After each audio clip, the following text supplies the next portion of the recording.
नमस्कार दोस्तों, मैं हूं राज शर्मा। आप देख रहे हैं यूट्यूब चैनल हाईवे नाइट। दोस्तों, आज की कहानी जो हमें भेजे हैं वो खुद तंत्र मंत्र का जानकार है। एक एस्ट्रोलॉजर हैं, उनका नाम है अनंत।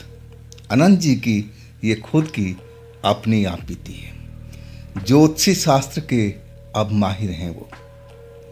अब उनकी एज 39 ईयर है। ये जो घटना उनके साथ में घटी थी ना, जब उनकी उम्र लगभग 19 साल की रही होगी और वो रहते थे एक शहर में, प्राइवेट जॉब किया करते थे। एक पुराना सा किराए के मकान में आप अपना समय व्यतीत कर रहे थे। तो चलिए चलते हैं इनकी आगे की कहानी की ओर।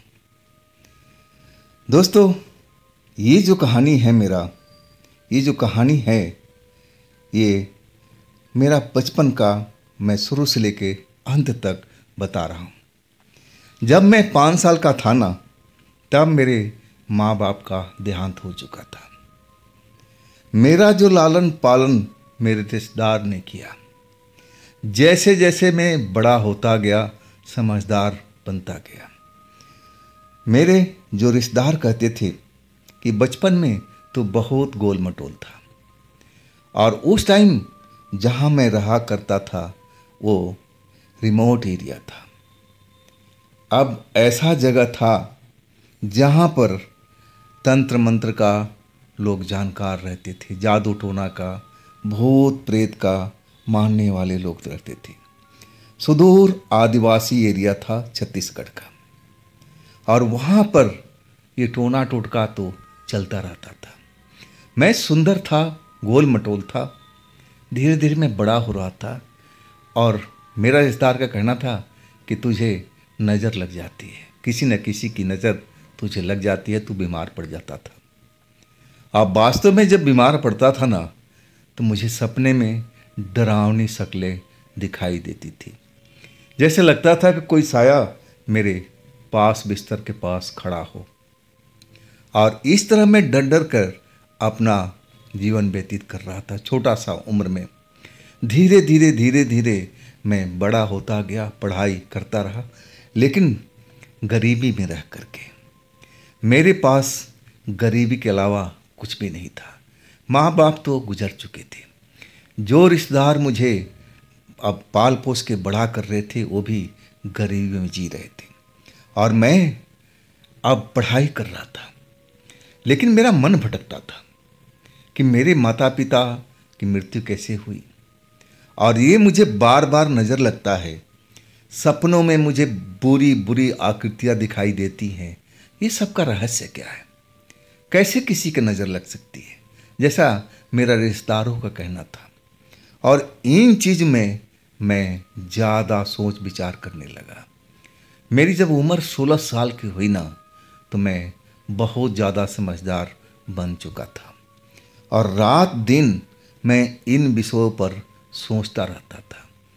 मैं साधु जी के पास जाता था, बाबाओं के पास जाता था। मैं अपना सुख दुख सब उनसे शेयर करता था कि बाबा, मुझे बुरे बुरे सपने आते हैं रात में, ये सब क्या है? लेकिन बाबा मेरी जिज्ञासा कोई शांत नहीं कर पाते थे। और तब मुझे लगा कि नहीं, मुझे अब कुछ ऐसा बनना होगा जो मैं खुद अपना सवाल का जवाब ढूंढ सकूं। और इसके बाद मेरी एस्ट्रोलॉजी में अब मन लगने लगा। मैं किताब पढ़ने लगा, अच्छी से अच्छी किताब का अध्ययन करने लगा जो बड़े बड़े ज्योतिषाचार्यों ने लिखा हुआ था। अब मेरा समय अब पढ़ाई के साथ साथ उन किताबों में चलने लगा। अब मेरा जो दिन रात का समय था, सब कुछ बदल चुका था। स्कूल के आने के बाद मैं इन किताबों में खो जाया करता था। मैं इस रहस्य को ढूंढना चाहता था। आखिर ये रहस्य क्या है? कैसे किसी को भूत पकड़ लेता है, कोई चुड़ैल आ जाती है, कैसे कोई किसी के नुकसान पहुंचाता है, सब कुछ मैं जानने के लिए बेचैन था। और इस चीज़ पर मैं एक तरह से कहा जाए तो ज्ञान लेने लगा था। 16 साल की उम्र में मैं बहुत सारी ज्ञान की पुस्तकें पढ़ चुका था और धीरे धीरे मेरा जो रुचि अब ज्योतिष शास्त्र के अब चलने लगा था। मैं यही बनना चाहता था बड़ा होकर के। लेकिन मैं जिस एरिया में रहता था वो आदिवासी क्षेत्र था, रिमोट एरिया था, और जो हमारे रिश्तेदार थे ना वो ज़्यादा धनवान नहीं थे। जैसे तैसे करके मेरा लालन पालन किया था। उनके भी तो अपने परिवार थे, बच्चे थे, उनको भी तो देखभाल करना था। और मैं जब 19 साल का हुआ ना तो मैं हाई स्कूल पास कर चुका था। और इसके बाद मैं सोचने लगा कि मुझे अब इस एरिया से निकल करके शहरी क्षेत्र में जाना पड़ेगा और तब मैं कुछ कर पाऊंगा। लेकिन मैं निरंतर जो अध्ययन था ज्योतिषी शास्त्र का मैं करता रहता था। मैं वेद पुराण हर तरह का किताब का अध्ययन करता था। मैं ज़्यादा से ज़्यादा ज्ञान प्राप्त कर लेना चाहता था और वैसा ही कर रहा था। मैं शहर में आ गया।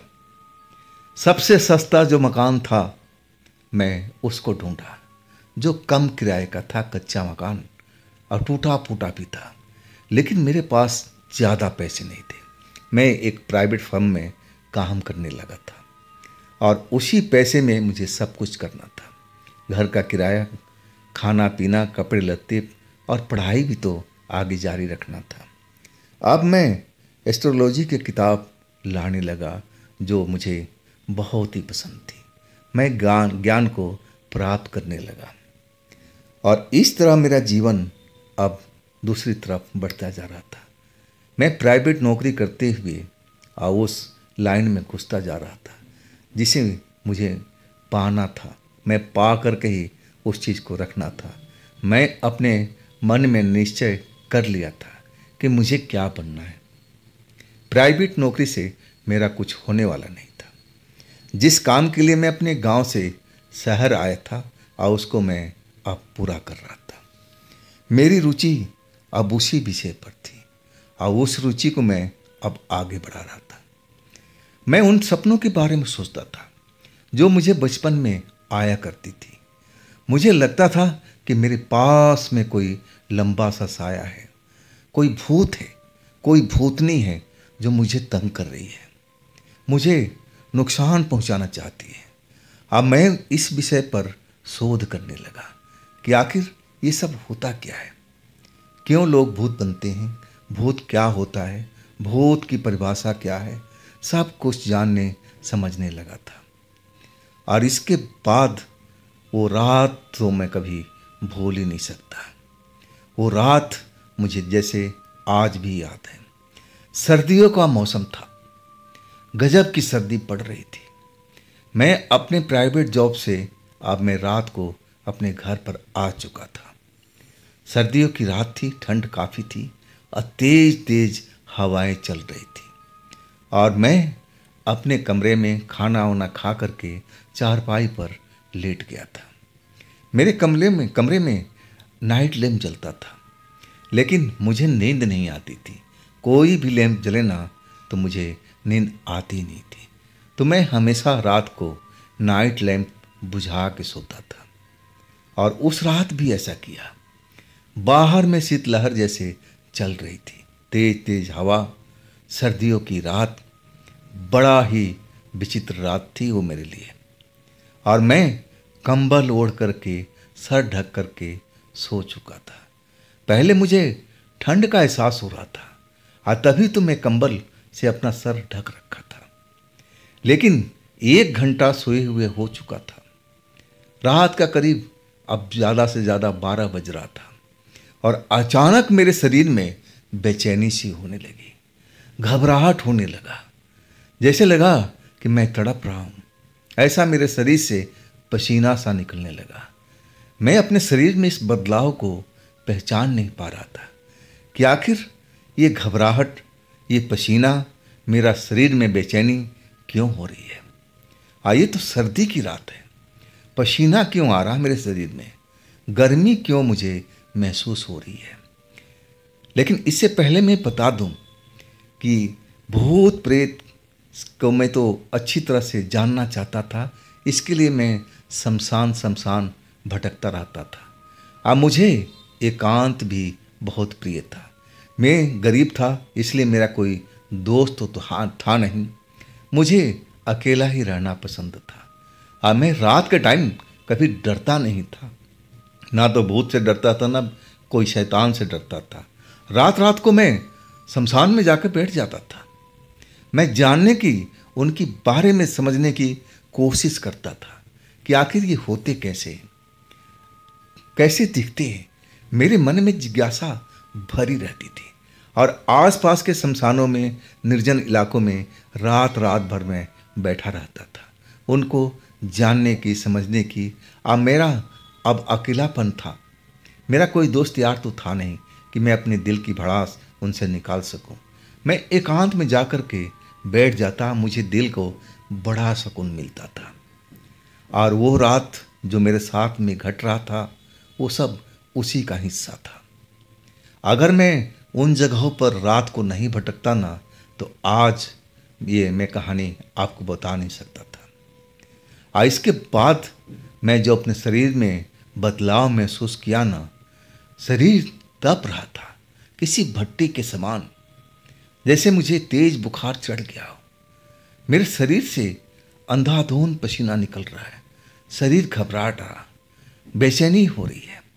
और मैं कंबल सर्दी भरी रात में अब उतार चुका था, लेकिन वो गर्मी लग रहा था कि बढ़ती जा रही है, बढ़ती जा रही है और बढ़ती जा रही है। मैं उस गर्मी को बर्दाश्त नहीं कर पा रहा था।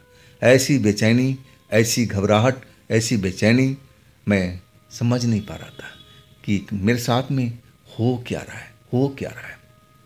और अचानक मेरे शरीर में से जैसे कोई निकल रहा हो।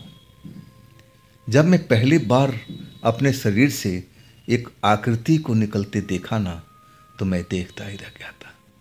मैं डरपोक नहीं था, लेकिन मेरे शरीर के अंदर से कोई आत्मा निकले, कोई भूत निकले, तो हैरानी तो होनी है। और मैं वही अब देख रहा था। अब जो मेरे शरीर की घबराहट, बेचैनी ज़्यादा बढ़ चुकी थी। मैं बेचैन था और मैं वो देख रहा था जो मेरे शरीर के साथ में घट रहा था। मेरे शरीर में एक परछाई जैसा शक्ल अब बाहर निकलने लगी थी।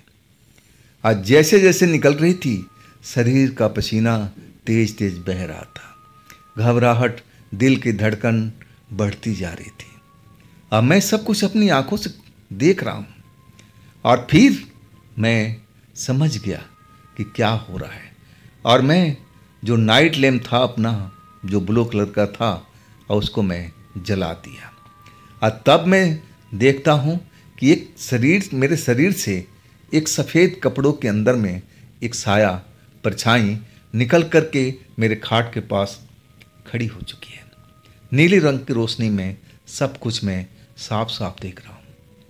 और वो शक्ल एक लड़की की, नाटी सी लड़की, ज़्यादा हाइट नहीं थी, लेकिन उसके नैन नक्श बड़ा आकर्षक थे। बड़े बड़े सुंदर सुंदर बाल हवा से जैसे लहरा रहे हों। अब मुझे स्पष्ट दिख रही थी। उसके चेहरे पर एक मुस्कान थी। अब मुझे वो लगातार घूर रही थी। मैं उसका घूरना देख करके मैं डरा नहीं कि मैं इसी लाइन में अब तो आना चाहता था, और वो लाइन मुझे मिल चुकी थी। मैंने निडर होकर उससे पूछा कि तुम मेरे शरीर से कैसे निकली, तुम हो कौन, और तुम मेरे शरीर में कैसे घुसी, बताओ मुझे। तब वो कहने लगी कि देखो, मैं तुम्हारे शरीर में तब आई थी जब तुम रात को श्मशान में बैठे हुए थे। मैं पूछने लगा कि तुम हो कौन, तुम भूतनी हो, चुड़ैल हो, क्या हो, आत्मा हो। तब वो कहने लगी कि मुझे मरे हुए कुछ ही दिन हुए हैं। अब मैं एक श्मशान के पेड़ पर रहा करती थी, जहाँ नीचे आकर के तुम कभी कभी बैठते थे। मैं तुझे पसंद करने लगी। उसी चक्कर में मैं तुम्हारे शरीर में चुपके से घुस गई थी।